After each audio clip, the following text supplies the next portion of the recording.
नमस्कार। आज हम एक बड़ी दिलचस्प चीज पर बात करने वाले हैं, समंदर का एक राज जिसे एम्बरग्रीस कहते हैं। और हाँ, कई लोग इसे वेल की उल्टी भी कह देते हैं। हाँ, ये नाम तो काफी सुना है, वेल की उल्टी। पर सच कहूं तो ये पूरी तरह सही नहीं है। अच्छा, तो फिर ये है क्या असल में? असल में ये स्पर्म वेल की आंतों में बनता है, मतलब उसके डाइजेस्टिव सिस्टम में। आंतों में? हाँ, होता क्या है कि वेल स्क्विड वगैरह खाती है जिनकी चोंच पच नहीं पाती, तो वो वेल की आंतों में जलन पैदा करती है। उसी जलन वाली चीज के चारों तरफ वेल का शरीर एक एक मोम जैसा पदार्थ बनाता है, सुरक्षा के लिए। ओह, जैसे सीप में मोती बनता है। कुछ वैसा। हाँ हाँ, कुछ वैसा ही समझ लीजिए। और फिर समय के साथ ये पदार्थ सख्त होकर वेल के शरीर से बाहर निकल जाता है। बाहर निकल जाता है? हाँ, मतलब ये समुंदर में तैरता रहता है। बिल्कुल। और ये सालों तक तैर सकता है। धूप, हवा, पानी, इन सब से इसका रूप और गंध बदलते रहते हैं। वाह, तो इसे ढूंढना तो बहुत ही मुश्किल होता होगा। मतलब किस्मत का खेल। हाँ, बहुत मुश्किल। इसीलिए तो ये इतना कीमती है।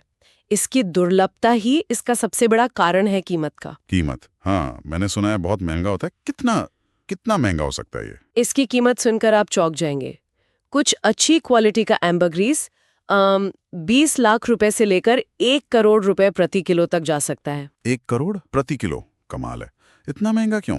मतलब क्या करते हैं इसका? इसका सबसे बड़ा इस्तेमाल होता है परफ्यूम इंडस्ट्री में। दुनिया के कुछ सबसे सबसे महंगे परफ्यूम्स में। परफ्यूम में? इसमें ऐसी क्या खास बात है? कोई खास खुशबू? हाँ, खुशबू तो है ही, लेकिन वो भी वक्त के साथ बदलती है। जब ये ताज़ा होता है तब गंध अच्छी नहीं होती, पर समुंदर में तैरते तैरते ऑक्सीडाइज होकर इसमें एक बहुत बहुत अलग सी मीठी मिट्टी जैसी समुद्री खुशबू आ जाती है, बहुत कॉम्प्लेक्स। अच्छा। पर उससे भी ज्यादा जरूरी है इसका दूसरा काम। ये एक बेहतरीन फिक्सेटिव है। फिक्सेटिव? वो क्या होता है? फिक्सेटिव मतलब वो चीज जो परफ्यूम की दूसरी खुशबुओं को आपकी त्वचा पर लंबे समय तक टिकाए रखती है, उनको जल्दी उड़ने नहीं देती। ओह, तो ये खुशबू को लॉक कर देता है एक तरह से, और अपनी भी खुशबू देता है। समझ गया। हाँ, बिल्कुल। और इसकी जो केमिकल बनावट है ना, उसे लैब में पूरी तरह से कॉपी करना भी बहुत बहुत मुश्किल है। इसीलिए ओरिजिनल की इतनी मांग है। तो अगर किसी को ये समंदर किनारे टहलते हुए मिल जाए, मान लीजिए, तो उसकी तो लॉटरी लग गई, करोड़पति बन गया वो तो। हाँ, सुनने में तो ऐसा ही लगता है, पर यहाँ एक पेंच है, खासकर अगर हम भारत की बात करें। पेंच? कैसा पेंच? यहाँ बात कानूनी हो जाती है। देखिए, स्पर्म वेल जो है वो एक संरक्षित प्रजाति है, प्रोटेक्टेड स्पीशीज। हाँ, ये तो पता है। कई वेल प्रजातियां संरक्षित हैं। बिल्कुल। और भारत में है वन्यजीव संरक्षण अधिनियम 1972, वाइल्ड लाइफ प्रोटेक्शन एक्ट। हाँ, सुना है इसके बारे में। तो इस एक्ट के तहत स्पर्म वेल और उससे जुड़ा कोई भी प्रोडक्ट, जैसे कि एम्बरग्रीस, उसको रखना, खरीदना या बेचना, ये सब गैर कानूनी है। क्या मतलब वो करोड़ों की चीज अगर मिल भी जाए तो उसे रख नहीं सकते? ये कैसे? वो तो समंदर में तैरता हुआ मिला, किसी ने वेल को मारा तो नहीं? हाँ, यही तो विरोधाभास है। कानून ये कहता है कि क्योंकि एक संरक्षित जानवर का उत्पाद है, आप इसे रख नहीं सकते, भले ही वो आपको मरा हुआ या फेंका हुआ मिला हो। तो फिर क्या करे कोई? अगर मिल जाए तो फेंक दे? नहीं, फेंकना भी ठीक नहीं।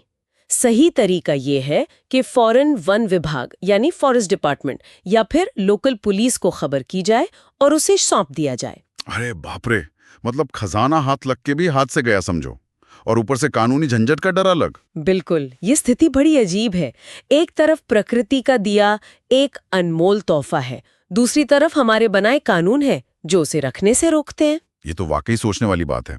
प्रकृति, पैसा, परफ्यूम और कानून सब एक साथ उलझ गए हैं इस एक चीज में। हाँ, ये हमें सोचने पर मजबूर करता है कि हम प्राकृतिक संसाधनों को कैसे देखते हैं, उनका मूल्य कैसे तय करते हैं और उनके संरक्षण के लिए बनाए गए कानूनों का असल जिंदगी में क्या मतलब निकलता है। क्या हमेशा संरक्षण और इंसान की जरूरतें या इच्छाएं इनमें टकराव ही रहेगा, या कोई संतुलन मुमकिन है? सही कहा आपने। समंदर का यह तैरता सोना, एम्बरग्रीस, वाकई एक पहेली है, कीमती भी और प्रतिबंधित भी। तो आज की इस बातचीत से यह साफ है कि हर चमकती चीज सोना नहीं होती। या यूं कहें कि हर सोना कानूनी तौर पर आपका नहीं हो सकता। सोचने के लिए एक दिलचस्प मुद्दा जरूर है। बिल्कुल। प्रकृति के अजूबों और हमारे नियमों के बीच का ये संतुलन, ये हमेशा एक चुनौती रहेगा। हाँ, चलिए आज के लिए इतना ही, फिर मिलेंगे किसी और ऐसे ही दिलचस्प विषय के साथ।